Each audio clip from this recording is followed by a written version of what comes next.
Un encuentro con su palabra, porque secase la hierba, marchitase la flor, mas la palabra de Dios permanece para siempre. Con ustedes, el doctor José Ricardo Arias Quintero.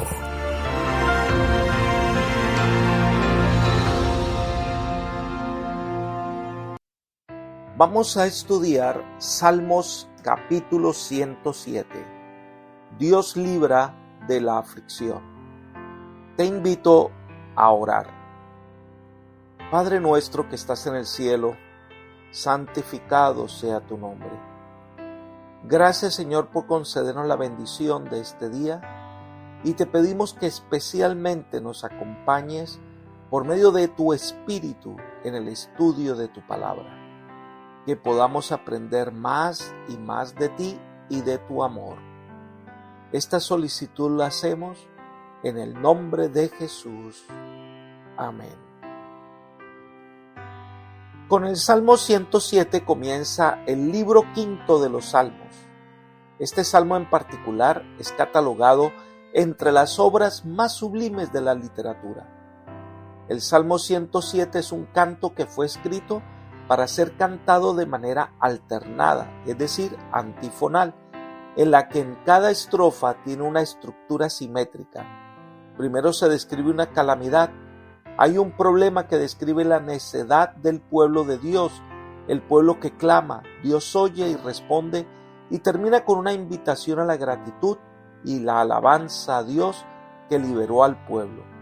Al final, hace un contraste entre los justos y los impíos. El salmo podemos dividirlo en una introducción y 5 estrofas con una conclusión. La introducción son los versículos 1 al 3, una invitación a alabar a Dios porque es bueno y su misericordia es eterna. Leamos el versículo 1. Alabad a Jehová porque Él es bueno, porque para siempre es su misericordia. Esta es una exhortación general a que todos se unan en un coro de acción de gracias a Jehová. Esto es lo menos que se puede hacer para responder a lo que se ha recibido de Dios. La alabanza agrada a Dios y deberíamos alabarlo a menudo con cantos de gratitud. Dios ama siempre, Él no cambia. Los hijos de Dios, los que han sido redimidos, los que han experimentado el perdón de Dios, tienen motivos especiales para alabar y adorar al Señor. Leamos los versículos 2 y 3. Díganos los redimidos de Jehová, los que ha redimido del poder del enemigo, y los que ha congregado de las tierras del oriente y del occidente, del norte y del sur. Por eso se extiende este llamado para el pueblo de Dios de todo el planeta, todos sus hijos. Tenemos mucho que agradecer al Señor por su dirección y su protección. Nuestra vida debiera ser una vida de alabanza. Elena de White nos habla de lo que espera Dios de nosotros como hijos agradecidos. Ella dice: el Señor desea que mencionemos su bondad y hablemos de su poder. Se le honra mediante la expresión de alabanza y agradecimiento. Él dice: el que sacrifica alabanza me honrará. Cuando los hijos de Israel viajaban por el desierto, alababan a Dios con himnos sagrados. Los mandamientos y las promesas de Dios fueron provistos de música y a lo largo de todo el sendero fueron cantados por los peregrinos. Y en Canaán, al participar de las fiestas sagradas, las maravillosas obras de Dios habían de ser repasadas y se había de ofrecer el agradecimiento debido a su nombre. Dios deseaba que toda la vida de su pueblo fuera una vida de alabanza. En esa forma los caminos de Dios habían de ser conocidos en la tierra y su salud en todas las gentes. Libro Palabras de Vida del Gran Maestro, página 240. No debemos ser tímidos en expresar nuestra alabanza al Señor. Nuestra alabanza es un testimonio efectivo. La primera estrofa va del versículo 4 hasta el 9 y se habla del cuidado de Dios para los que peregrinan en el desierto. Leamos el versículo 4. Anduvieron perdidos por el desierto, por soledad sin camino, sin hallar ciudad donde vivir. Creería que se refiere en primera instancia a Abraham y su familia.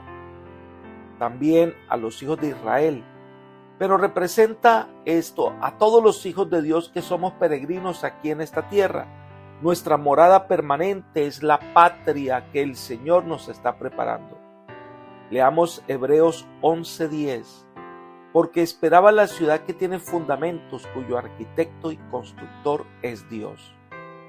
Esta es la experiencia del Hijo de Dios hoy. Esperamos la patria celestial.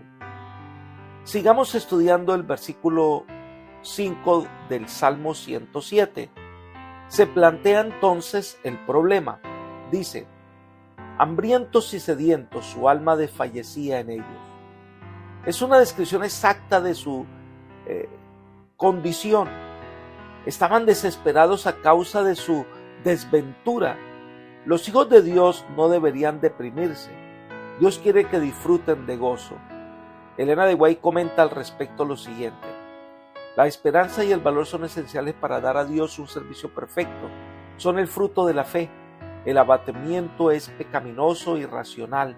Dios puede y quiere dar más abundantemente a sus siervos la fuerza que necesita para las pruebas. Libro Profetas y Reyes, página 120. No debemos dejarnos abatir hasta que éste se vuelva pecaminoso. Tenemos un Dios grande, confiemos en Él. Sigamos con el versículo 6. Dice que ellos clamaron a Dios por ayuda. Entonces clamaron a Jehová en su angustia y los libró de sus aflicciones. Este es un estribillo que se repite en todo el Salmo. El pueblo en medio de su angustia clamó a aquel que podía proporcionarle ayuda. Cuando llegaron a su necesidad máxima, comenzaron a orar. Y en el versículo 7 registra que Dios le contestó. Dice: los dirigió por camino derecho para que llegaran a la ciudad habitable. El camino correcto es el camino derecho. Las sendas del pecado son tortuosas. El camino derecho es la ruta más corta y más fácil hacia nuestro hogar eterno. Entonces viene la invitación a alabar a Dios. Leamos los versículos 8 y 9. Alaben la misericordia de Jehová y sus maravillas para con los hijos de los hombres, porque sacia el alma menesterosa y llena de bien al alma hambrienta. El salmista prorrumpe en una vibrante exhortación a todos para que se unan a él en alabanza al Redentor. Cuando recordamos lo que Dios hizo por nosotros al rescatarnos de la esclavitud del pecado, ciertamente seríamos muy ingratos si no nos uniéramos en alabanza y gratitud a Dios por tantas maravillas que ha obrado en nuestro favor. Alabanza a Dios porque da agua al sediento y comida al hambriento. Dios suplió la necesidad del pueblo en su peregrinar por el desierto. La segunda estrofa son los versículos 10 al 16 y describe a Dios como el libertador de los presos. Una tremenda analogía podemos encontrar en el versículo 10. Algunos moraban en tinieblas y en sombra de muerte, aprisionados en aflicción y en hierros. Las cárceles de entonces solían ser mazmorras oscuras. Algunas veces los presos eran encadenados de las manos y los pies. Allí esperaba la sentencia. Es la realidad de todo hijo de Adán. Estamos aprisionados por el pecado y la rebeldía, sin esperanza. Solo el gran libertador puede abrir las puertas de la cárcel y darnos libertad. Así se describe la obra del Mesías como dando libertad a los cautivos. El versículo 11 dice: por cuanto fueron rebeldes a las palabras de Jehová y aborrecieron el consejo del Altísimo. El pueblo, por su rebeldía y por despreciar el consejo divino, cayó bajo los ejércitos enemigos que lo esclavizaron. Pero el versículo 12 dice: por eso con el trabajo quebrantó sus corazones, cayeron y no hubo quien los ayudara. Es lamentable la situación de Israel, pero la verdad es que no había quien les ayudara. Entonces reconocen su maldad y claman a Dios, como se describe en los versículos 13 y 14. Cuando se nos acaban todos los recursos terrenales y recurrimos a Dios, Él nunca deja de responder.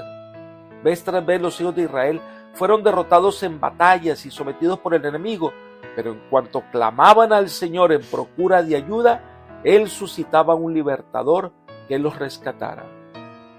Y en el versículo 15-16 invita al pueblo a alabar a Dios porque obró en favor de su pueblo y lo libró de la esclavitud. Habla de que las puertas de bronce no fueron suficientes, cayeron en manos del instrumento escogido por Dios para libertar a su pueblo. La tercera estrofa son los versículos 17 al 22 y ensalza a Dios como el sanador. Veamos los versículos 17 y 18. Fueron afligidos los insensatos a causa del camino de su rebelión y a causa de sus maldades. Su alma rechazó todo alimento y llegaron hasta las puertas de la muerte. La razón de esto fue una gran enfermedad que el pueblo de Israel sufrió porque fue necio, se apartó del Señor, tomó un camino equivocado y por eso están sufriendo. Una vez más, el pueblo clama al Señor por sanidad y Dios sana a su pueblo. Versículos 19 y 20. Pero clamaron a Jehová en su angustia y los libró de sus aflicciones. Envió su palabra y los sanó, los libró de la ruina. Dios siempre responde a un clamor sincero.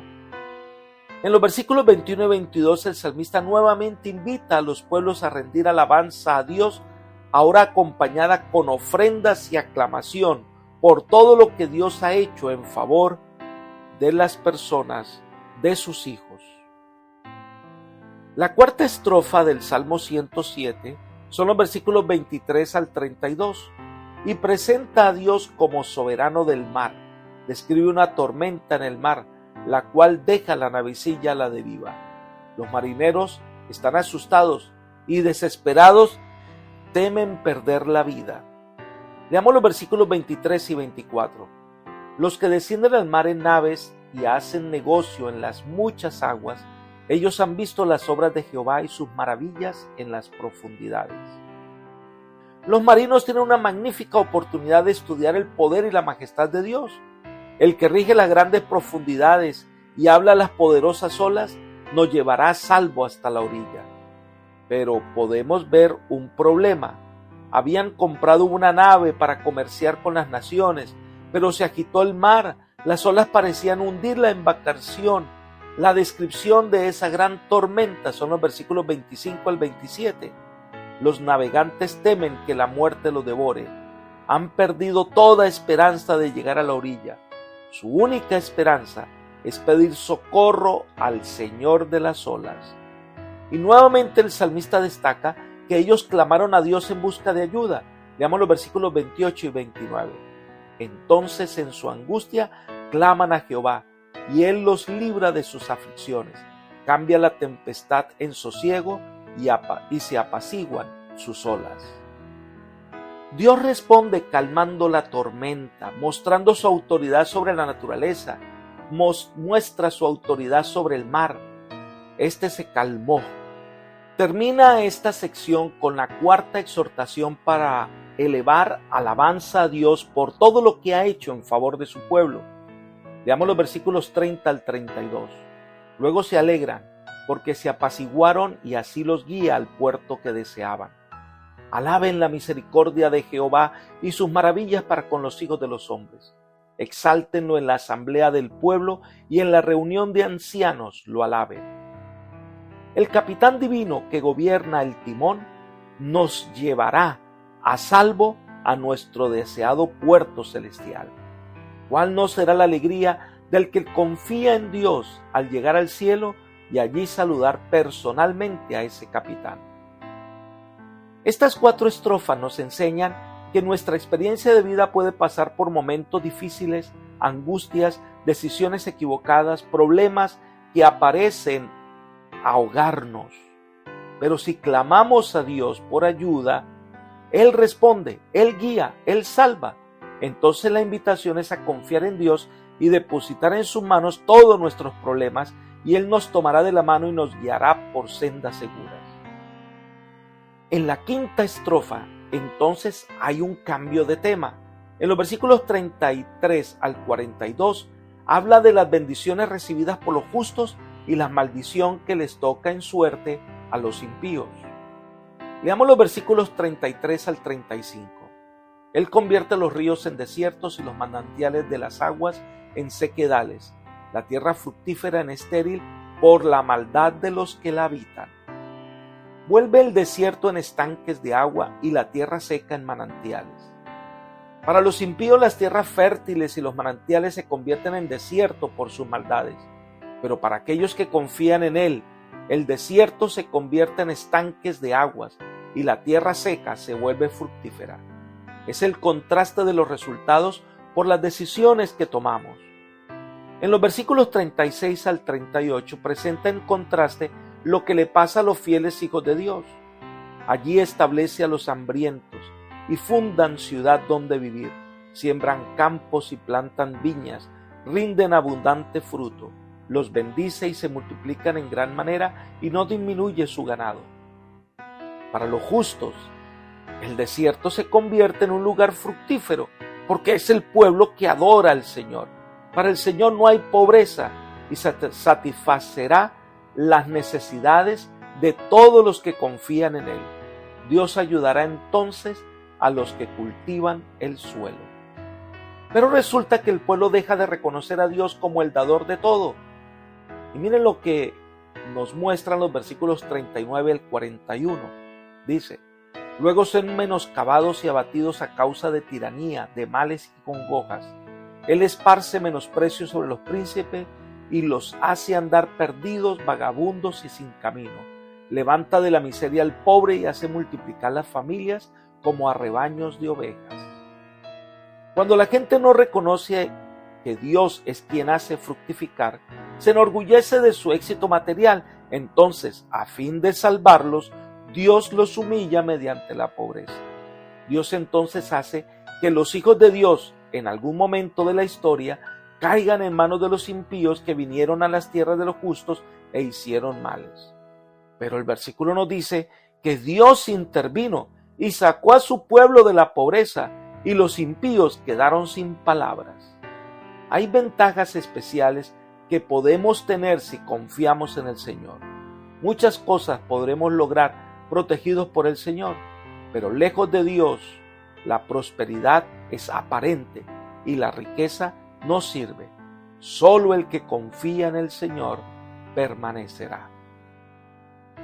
Veamos el versículo 42. Véanlo los rectos y alégrense, y todos los malos cierren su boca. Las múltiples evidencias de la providencia de Dios, quien todo lo domina, atraen la atención de los justos y estimulan la fe.